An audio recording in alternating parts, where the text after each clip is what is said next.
CPI സംഘടനാ സമ്മേളനങ്ങൾക്ക് തുടക്കമായി. Branch സമ്മേളനങ്ങൾ കഴിഞ്ഞ ദിവസം മുതൽ ആരംഭിച്ചു.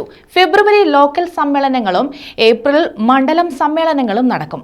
ആലപ്പുഴ ജില്ലയിൽ ഭരണിക്കാവ് മണ്ഡലത്തിൽ CPIയുടെ ബ്രാഞ്ച് സമ്മേളനം നടത്തി.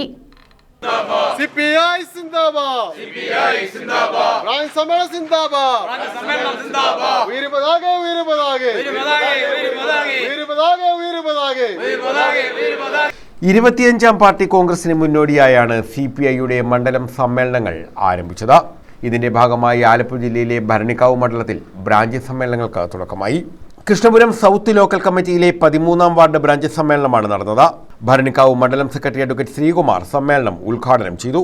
ഇന്ത്യയിലെ പുരോഗമന വിപ്ലവ മനസ്സുള്ള ആളുകൾ ഒത്തുചേർന്ന് രൂപീകരിച്ച പാർട്ടിയാണ്. ഇന്ത്യൻ സ്വാതന്ത്ര്യ സമരവുമായി പുലബന്ധമില്ലാത്ത ആളുകൾ ഇന്ന് ഇന്ത്യക്ക് വേണ്ടി, ഭാരതത്തിന് വേണ്ടി അഭിമാനത്തോടെ സംസാരിക്കുമ്പോൾ ഇന്ത്യയിൽ ബ്രിട്ടീഷ് കോളനി വാഴ്ചയിൽ നിന്ന് രാജ്യത്തെ രക്ഷിക്കാൻ, രാജ്യത്തെ പണിയെടുക്കുന്ന ആളുകൾക്ക് ന്യായമായി അവർക്ക് കൂലി കിട്ടാൻ, ഇന്ത്യയിലെ സ്ത്രീകൾക്ക് അഭിമാനത്തോടെ ജീവിക്കാൻ, ഇന്ത്യയിലെ കുട്ടികൾക്ക് നല്ല വിദ്യാഭ്യാസം കിട്ടാൻ, ഇന്ത്യയിലെ തൊഴിലാളികൾക്ക് തൊഴിലവകാശങ്ങൾ സംരക്ഷിച്ച് ജോലി ചെയ്യാൻ, ഇന്ത്യൻ ജനതയ്ക്ക് കൂച്ചുവിലങ്ങുകളില്ലാതെ സ്വതന്ത്രമായ ഒരു ജീവിതം ഉണ്ടാകണമെന്ന ലക്ഷ്യത്തോടു കൂടിയാണ് കാൺപൂരിൽ ഇന്ത്യൻ കമ്മ്യൂണിസ്റ്റ് പാർട്ടി രൂപീകരണമാകുന്നത്. ബ്രാഞ്ച് സെക്രട്ടറി വിവേക് അധ്യക്ഷത വഹിച്ചു. വിശ്വനാഥൻ പതാക ഉയർത്തി. കെ ഗോപാലകൃഷ്ണപിള്ള റിപ്പോർട്ട് അവതരിപ്പിച്ചു. ആലപ്പുഴയിലാണ് ഇത്തവണ CPIയുടെ സംസ്ഥാന സമ്മേളനം നടക്കുന്നത്. ഫെബ്രുവരി മാസത്തോടുകൂടി ലോക്കൽ സമ്മേളനങ്ങൾ ആരംഭിക്കുകയും ഏപ്രിൽ മാസത്തോടുകൂടി മണ്ഡലം സമ്മേളനങ്ങൾ പൂർത്തീകരിക്കുകയും ചെയ്യും.